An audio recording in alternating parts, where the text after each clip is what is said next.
Salut les amis, alors j'espère que vous vous portez bien. Et oui, c'est encore un petit peu Noël à la maison. Aujourd'hui, je vous propose un unboxing exceptionnel, une pièce qui va probablement devenir la plus belle pièce de ma collection martiale. On voit ça ensemble, c'est parti.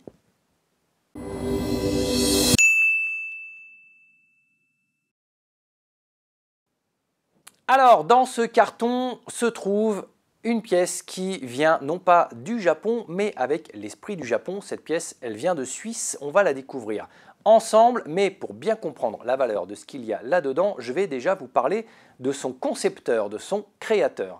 Alors, cette personne, ce monsieur s'appelle Ivan Harpa et c'est un designer.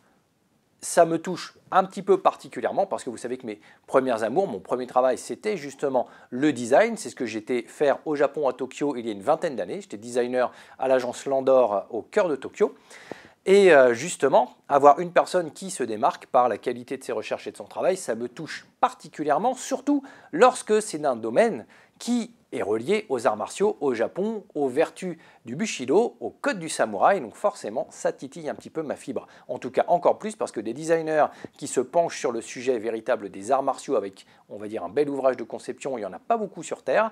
Et celui-ci, en plus, a ajouté la petite cerise sur le gâteau, moi, qui me fait fondre à chaque fois, c'est le côté artisanal, le côté, on va dire, pièce unique, sur mesure. Vous le savez très bien avec toutes les petites pièces qui viennent des ateliers Aramaki. Moi, dès qu'il y a un gars qui est derrière et qui, par son talent, on va dire, et son expérience, fait de l'artisanat sur mesure, moi, c'est le petit truc en plus qui me fait craquer. Alors, dans donc, ce petit carton, il y a une pièce unique. Elle est arrivée très tardivement parce que bloqué à la douane. Eh oui, les douaniers m'ont gardé mon colis un très long moment, beaucoup plus que prévu, pour s'acquitter notamment des taxes d'importation. Eh oui, parce que ce soit au Japon ou en Suisse, lorsque vous faites un achat, faut l'importer en France et il faut rajouter des taxes pour des produits comme des armes. Vous le savez bien, si vous faites de l'importation de tenues martiales ou d'armes, faut rajouter les 20%. Lorsque c'est un produit qui coûte un peu cher, forcément la taxe, elle grimpe assez vite. Donc pour le coup, on n'aurait plus vite fait d'aller le chercher. Alors, dans cette boîte, donc, il y a une œuvre de Ivan Harpa qui se trouve être un designer et un horloger et qui fait ce qu'on appelle de la haute horlogerie. Alors j'ai très hâte de découvrir ce qu'il y a dedans. Comme je vous le disais, c'est un peu Noël après Noël. J'attendais cela avec une grande impatience. Donc je l'ouvre par derrière parce que comme devant, il y a l'étiquette, ça va m'embêter. Donc je vais l'ouvrir à l'envers. Et en fait, donc, qu'est-ce que la haute horlogerie? On va dire que c'est de l'horlogerie, mais de luxe, de l'horlogerie qui coûte très cher, en tout cas trop cher pour des gens comme vous et moi en temps normal. Ivan Harpa, c'est depuis 15-20 ans un designer complètement, on va dire, fou dans sa fibre de design et de recherche d'originalité pour se démarquer. Il a un très chouette site internet. Il a réalisé des œuvres, donc des montres de l'horlogerie fine, donc en platine, ou avec par exemple des feuilles de tabac, avec des trésors, des fonds marins, avec du cristal, des fragments de papillons. Voilà, je vous montre un petit peu ici des exemples. Mais il a fait aussi donc, des gammes un petit peu plus conséquentes. Il est connu pour avoir fait notamment une gamme revolver avec de véritables balles de revolver. Alors ça, ce sont des gammes qui tournent autour de 10-12 000 euros la montre. Donc vous voyez, quand je vous dis que si on est dans de la haute horlogerie, on commence à titiller des prix que de toute façon, nous autres ne pourrions pas nous offrir.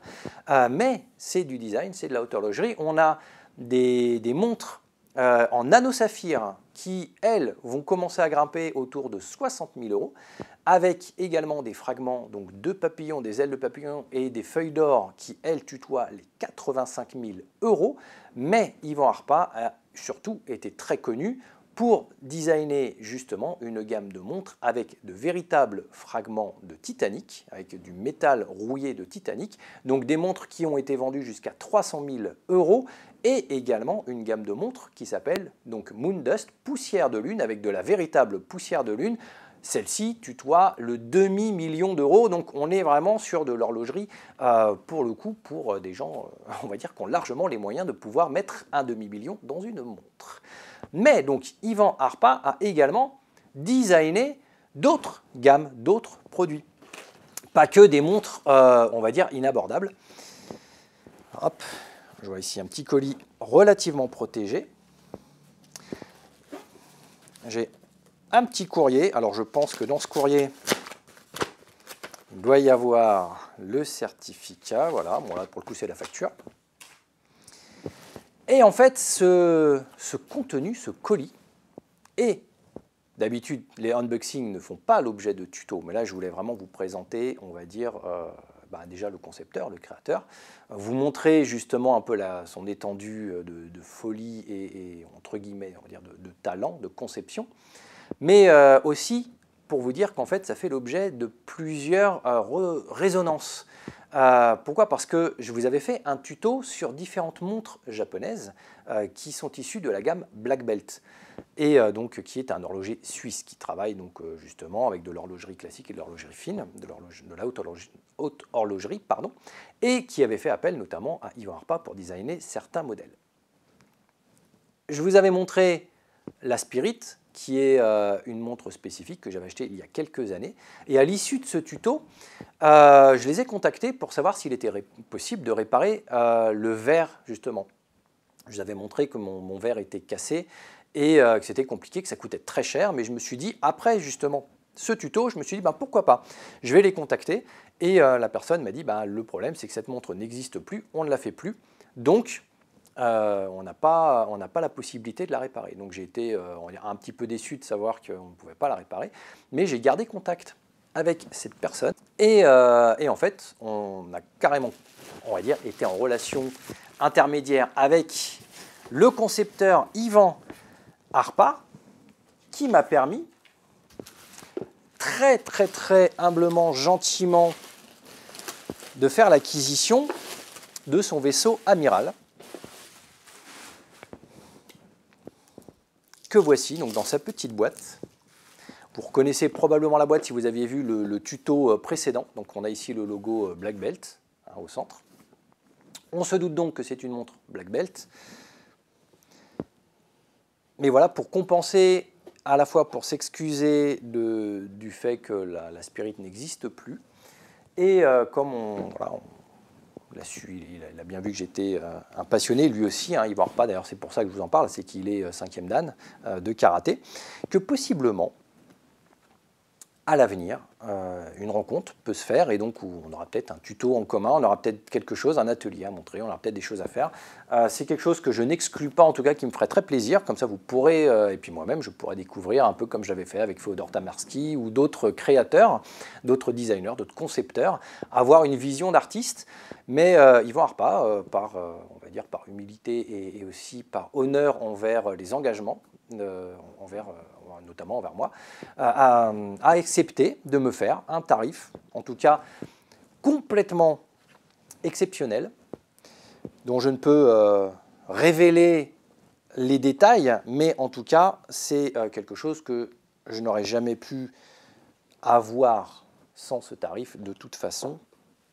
Il m'a permis d'obtenir donc ce cadran, cette belle montre. Alors, il y a un petit film en plastique par-dessus que je vais enlever pour que vous puissiez la voir. Elle est là, il s'agit donc de la magnifique Black Belt, la montre, le vaisseau amiral, la Black Belt Watch, donc de Ivan Harpa, avec un petit certificat d'authenticité et justement de nomination, car comme justement Black Belt et Ivan Harpa l'avaient précisé au moment de la conception et donc de la mise en vente, cette montre est la seule que l'argent seul ne peut acheter, puisqu'il faut faire preuve que vous avez un 1er dan, une ceinture noire, pour pouvoir l'obtenir.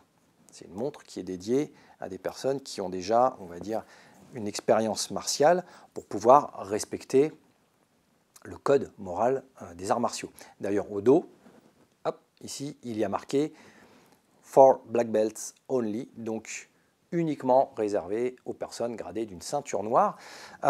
Cette montre-là, alors je ne vous cache pas que j'en ai rêvé pendant très longtemps. Je vous en parlais justement dans ce tuto précédent où je vais vous montrer un petit peu les montres Black Belt que je pouvais avoir, en vous expliquant que c'était un petit peu le rêve, mais que j'avais pas les moyens, et que si quelqu'un m'entendait et m'écoutait, j'acceptais largement de recevoir de jolis cadeaux comme ça. Eh bien, figurez-vous que le Père Noël m'a écouté, en tout cas Yvan Harpa m'a entendu, et donc m'a proposé quelque chose d'assez, un petit partenariat assez exceptionnel pour pouvoir en tout cas acquérir ce petit bijou. Alors cette montre a plusieurs niveaux de lecture, plusieurs couches. On a évidemment les kanji qui sont gravés. On a un choix d'acier qui se rapproche du choix du tamagane, des forgerons. On a des aiguilles en forme de shinai pour le travail. On a donc les 7 vertus du Bushido en forme de lecture avec un acier ici qui est, alors je n'ai plus le nom en tête, mais qui reprend la texture donc, du tatami de fond. Et puis on a donc ces valeurs du Bushido intégrées, et puis cette ceinture noire qui symbolise bien l'univers des arts martiaux. Rares aussi sont les montres qui ont carrément les kanji sur le cadran, comme ça, je trouve ça assez joli, c'est pour ça que j'avais craqué notamment sur la Spirit. Et je vous parlais juste avant, donc de taxes de douane, bah oui forcément, à la douane elle est restée un bon moment parce qu'il faut s'acquitter de taxes de douane d'importation dans le pays, quels que soient d'ailleurs les produits que vous achetez. Alors quand on les achète au Japon, ça paraît plus logique de se projeter en se disant bah oui ça vient de loin donc il va falloir une taxe d'importation. Quand c'est la Suisse et que quelque part c'est le pays voisin, on a parfois du mal un petit peu à intégrer et à comprendre. Et sachez que sur les sites internet, bah, on a vu déjà les prix des montres de Yvan Harpa. Celle-ci fait l'objet de 3 000 € sur le site de Black Belt. 3 000 € neuve, c'est 600 € de taxe de douane quand même. Donc c'est un montant colossal à ajouter si vous n'avez pas un Père Noël qui vous écoute et qui vous fait des propositions en or pour pouvoir l'acquérir. Donc, je voulais quand même vous partager cette joie très enfantine, ce petit unboxing, parce que d'habitude, ce sont des armes que l'on utilise sur un instant T dans la pratique et qui sont rangées ensuite. Ici, il s'agit donc d'une montre, un petit peu quelque part comme les tatouages ici que j'avais fait au Japon. D'ailleurs, je vous préparerai un de ces 4, un petit tuto sur les tatouages, les bons tatoueurs au Japon, comment ça se passe, la démarche pour les contacter et ainsi de suite, pour pouvoir éventuellement vous faire tatouer par de vrais bons tatoueurs japonais.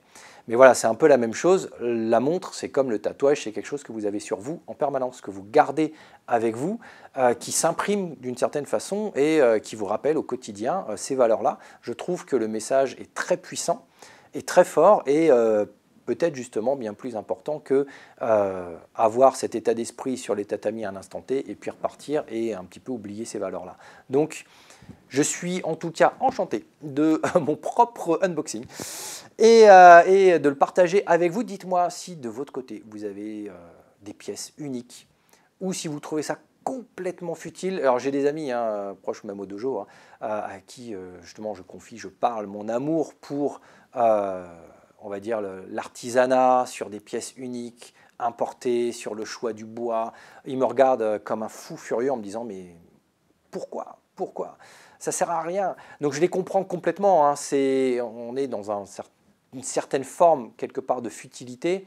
Et en même temps, on est aussi, quand on est designer, quand on est amoureux des arts martiaux, quand on est passionné des valeurs japonaises, c'est des symboliques d'avoir aussi sur soi des objets qui vous le rappellent et avoir le travail d'artisans qui ont su concevoir pour vous des choses qui vous parlent en fait. Donc voilà, chacun voit midi à sa porte. Ici pour le coup, devant ma porte, il y a quand même 2-3 petites choses de passionnés et c'est vrai que j'ai tendance aussi un peu à craquer quand je vois ces beaux ouvrages. En tout cas, donc n'hésitez pas à me dire dans les commentaires si vous de votre côté vous avez des objets de prédilection ou si vous trouvez ça complètement abruti. N'hésitez pas, soyez francs mais courtois en tout cas si vous trouvez ça ridicule. En tout cas, j'espère de votre côté que vous avez tout ce qu'il vous faut pour vous sentir bien sur vous, dans votre peau et ainsi de suite. N'hésitez pas à laisser des commentaires. On se retrouve la semaine prochaine pour des tutos pour le coup beaucoup plus pragmatiques sur l'univers des arts martiaux. Portez-vous bien, ciao.